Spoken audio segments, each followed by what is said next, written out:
If you leave your car parked at the airport for a long weekend, you usually expect a heavy fee. But between February 2024 and 2026, Minister Chhour racked up a parking bill of $16,686. This timeline tracks her vehicle. It sat in Auckland Airport's premium short-stay lane for 8.5 months. The adjacent long-stay lot would cost a fraction of that. When questioned about the spending, Minister Chhour claimed that driving her own vehicle was almost always cheaper for taxpayers than using other services.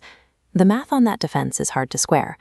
Government ministers are entitled to completely free use of a fleet of Crown cars to get to and from the airport on public business.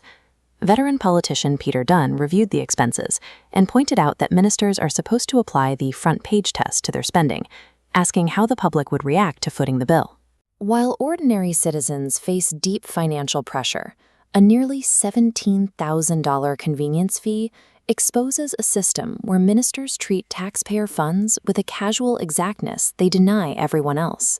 The current coalition government campaigned aggressively on ending waste and enforcing fiscal discipline. They told the country that the state must shrink, and every dollar had to be justified. Yet Social Development Minister Louise Upston collects a housing allowance of $1,000 every single week, adding up to $52,000 a year, to live in an apartment she already owns.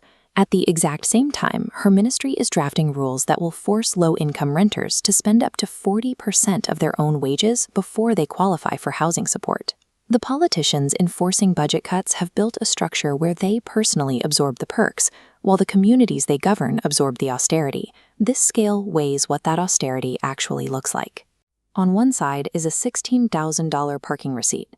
On the other is $120 million, the exact amount of funding stripped from Oranga Tamariki, the child welfare agency overseen by Minister Chhour. That massive block of funding supported 337 separate service contracts. These were the community organizations, largely run by frontline Māori workers, doing the difficult daily work of protecting vulnerable kids. To execute cuts of that scale, the government first had to remove the legal guardrails protecting those specific services. They did it by repealing Section 7AA of the Oranga Tamariki Act. That section legally required the Child Welfare Agency to honor the Treaty of Waitangi by directly involving Maori communities in decisions about Maori children. The government labeled the repeal a cost-saving, child-centric move. In practice, it dismantled a community-led safety net and placed complete authority over Indigenous children back in the hands of the state. We do not have to guess if this approach works. In June 2026, the government's own Independent Children's Monitor released its annual review of the child welfare system. This chart reveals the demographic reality. 80% of children in youth justice custody are Māori. Shifting to general state care, Māori children make up 68%. Watch this data form a loop. 70% of Māori parents from state care now have their children navigating that exact same system. The data is definitive. Stripping funding and removing legal protections has not saved vulnerable children. It has entrenched a generational cycle of harm. Māori culture relies on the concept of kaitiatanga, stewardship. It is the obligation to put the safety and well-being of those you protect far above your own comfort.